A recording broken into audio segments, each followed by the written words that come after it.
So you've decided to quit drinking, or at least take a break from alcohol. Now you're asking yourself, will I even be okay? Can I even do this? What's going to happen next? What should I expect? I get it. I drank alcohol for 24 years, haven't consumed in nearly 8 years. But what if I told you that I created a 7-day ultimate sobriety guide to make sure you have every single thing you'll ever possibly need, including emergency practices in your first 7 days. So if that brings just a little bit of comfort, stick around and I'm gonna show you exactly how to get your hands on it. Welcome to another episode of Beyond Sober. My name is Kohdi, your favorite ex-alcoholic and liver failure survivor. Today, we're gonna be talking about the first 7 days of sobriety, what to expect, what you may think, what you may feel, and more importantly, the exact steps I'm encouraging you to take when things get rough and you get ready. So before we get into the guide, let me tell you a little bit about why I'm so passionate about this. By no reputable standards was I considered a casual drinker. I literally had an addiction to taking over 30 shots every single day as a high-functioning alcoholic. That's 1.5 liters of vodka that I needed to put inside my body just to act normal. Remember, high-functioning alcoholics don't drink to get drunk. They drink to act sober. So it's important that I remind you that what some people may experience in the first 7 days was literally my daily routine and expectations nightly, daily, for years on end. That means delirium tremens. I was literally seeing things, bugs, dead bodies, demons, bloody stool. Bro, I was afraid to go to the restroom. Nightmares so vivid that I was afraid to go to sleep. This means I was taking 2 or 3 or 4 shots just to sedate myself so I didn't remember the night terrors. Shaky hands. When I talk about tremors, I mean, I literally could not drink water. And the one that lasted the longest was the insomnia mixed with the extreme fatigue. Not only was I absolutely miserable, I could not fall asleep without 2 or 3, 4 more shots. Alcohol broke my body. I developed stage 4 cirrhosis, hepatitis. My liver failed. It stopped my heart. I went into full-on cardiac arrest after they did surgery on my throat from 2 veins that had exploded and filled my stomach with blood. Every single doctor told me that I was not going to survive. But guess what?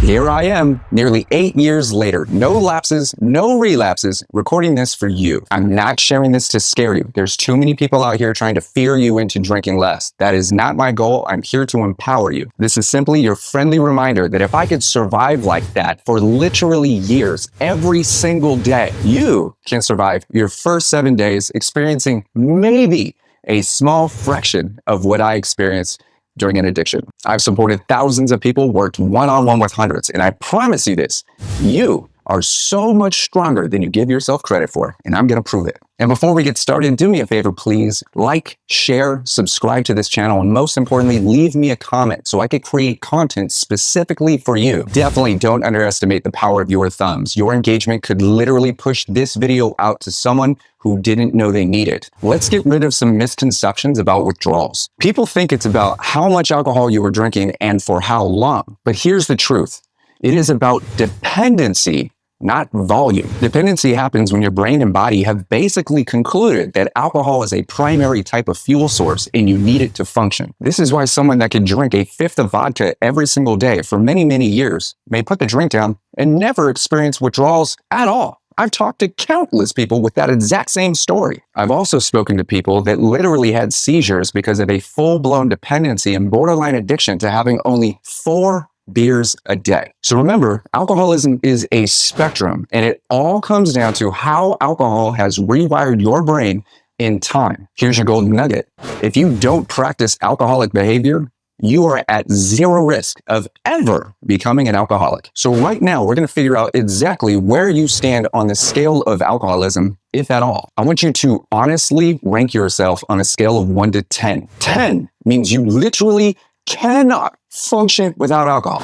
No, that doesn't mean you like alcohol a lot. It doesn't mean you have a high tolerance. It doesn't mean you drink every day. It doesn't mean you prefer to party.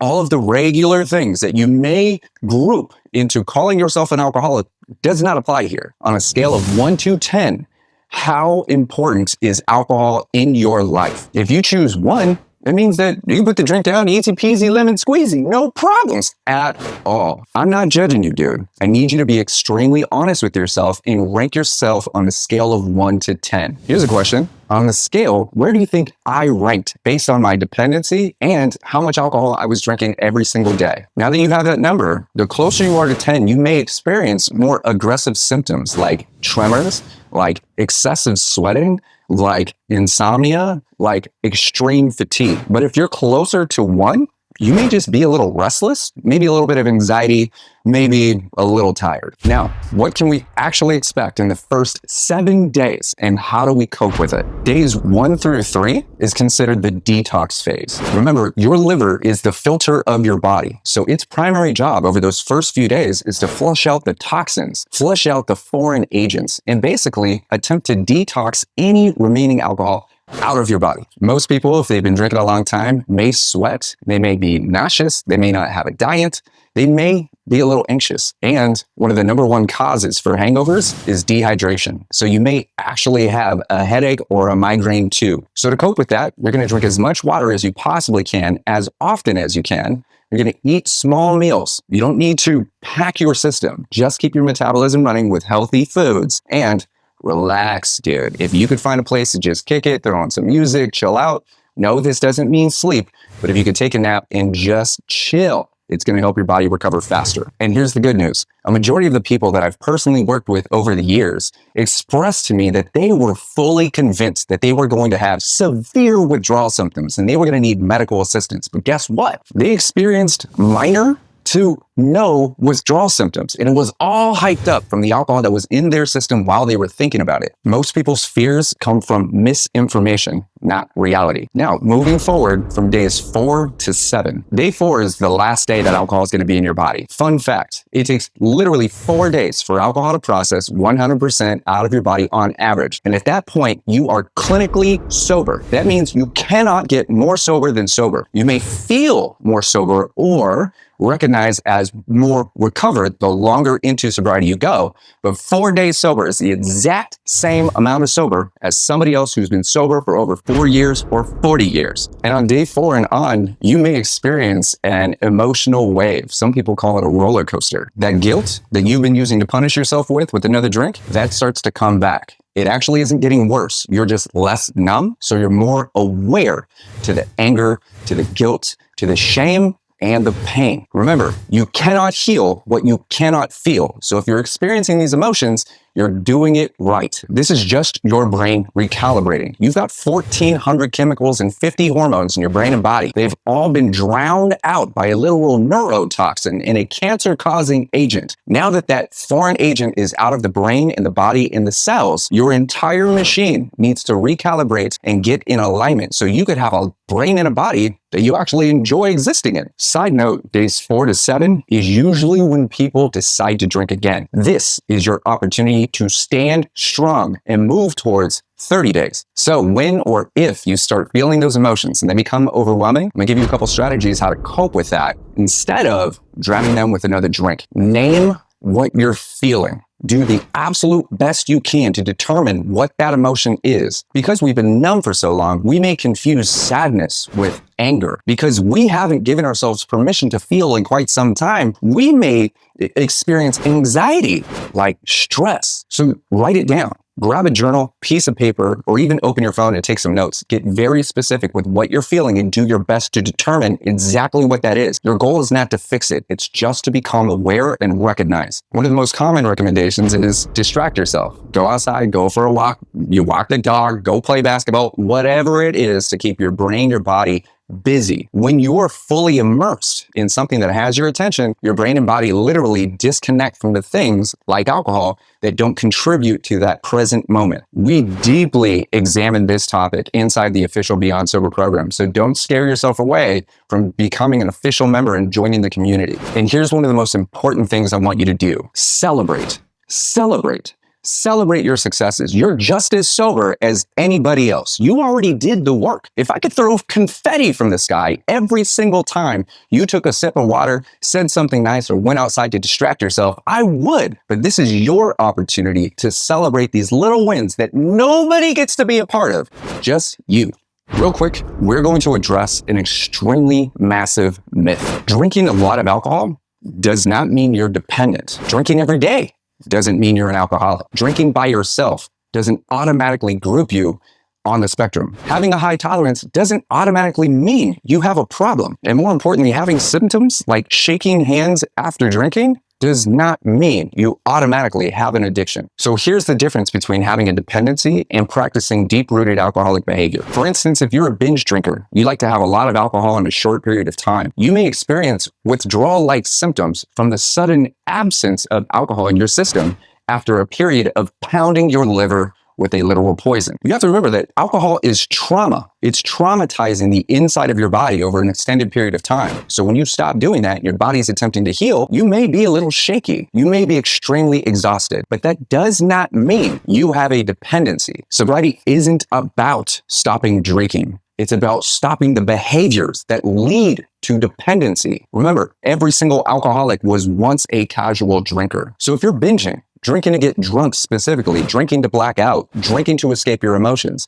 these are the exact behaviors that lead to a full-blown addiction. I personally know this because I thought that that was the appropriate way to consume alcohol. So I did it for 16 years till I developed a high-functioning dependency on alcohol. I was also taught that that is the appropriate way to consume alcohol. Had I known that it causes 7 types of cancer and destroys over 3.5 million lives every single year, I may have rethought the ways that I coped with my emotions. But thankfully, I have a second opportunity at life to help you do it better than I did. And the good news is, if you're watching this video, you're in the perfect condition to practice drinking alcohol in a different way or not at all before it becomes what feels like an unbreakable addiction or heavy-handed dependency. It's simply easier to prevent a problem from happening than it is to fix one once it occurs. If you're still here, then at this point, you may be thinking, well, this sounds all well and good. I've tried it before. I've gone to rehab. I've gone to detox. I ended up in the hospital. I've done intervention. I've done therapy. I've spoken to a counselor. I tried medication. I even tried a little bit of yoga, man. I like this guy's approach, but I don't think this is even going to work for me. Is it even possible to work for me? Remember that every single one of us that finally figured it out, were at one point or another convinced that we were the only one on the planet that couldn't do it. We were all convinced that our circumstances were so unique that there was no hope for us. I literally thought that the universe chose me to absorb the pain so the rest of the planet didn't have to. So I drank one more to that. So let me tell you something. If I can survive liver failure, my heart stopping from cardiac arrest, losing everything that I've built, and maintaining addiction at the exact same time, you have what it takes to make it through the first 7 days of sobriety. I wish you were the one that couldn't do it, because then we could study you. I promise you, you're not the one that can't do it. That doesn't mean it doesn't feel like that every single day. Today, I've reached millions of people and helped thousands of them work all the way through the official Beyond Sober program and get their hands on the free resources I have on the website. And I'm telling you, you don't have to do this alone. Even though you may feel like you're on your own, we're all in this together. We've got numerous communities, including this one. And when you join Beyond Sober, you're gonna have access to a whole community that's been waiting for you specifically to share your story. Not to mention, I personally chat one-on-one with every single person that joins the program. So what's next? Click the pop-up on your screen right here to get access to the 7-day survival guide I've designed specifically for this YouTube community. It is packed with everything you're going to need, including access to a 6-step recovery guide to help you not just get sober, but recover permanently, all for free. Sobriety isn't just about quitting. It's about transforming your life. It's about shifting your perspectives so you can see things in a slightly different way. When you change the way you look at things, the things you look at change. You've already taken the hardest step. Now, keep going. You got this, and we all got you. With all that said, thank you for joining me on another episode of Beyond Sober. Please like, share, definitely subscribe to this channel. Once again, your engagement could literally save a life. If you didn't catch my last video, here is your opportunity to see what we've been talking about over the past few weeks. And if there's anything that I could do for you, feel free to reach out. Don't forget to become a member of this channel. Take a look at the official Beyond Sober program or get your hands on one of the resource guides that I've provided to you at no charge. You're amazing. Take care of yourself, and I'll see you soon.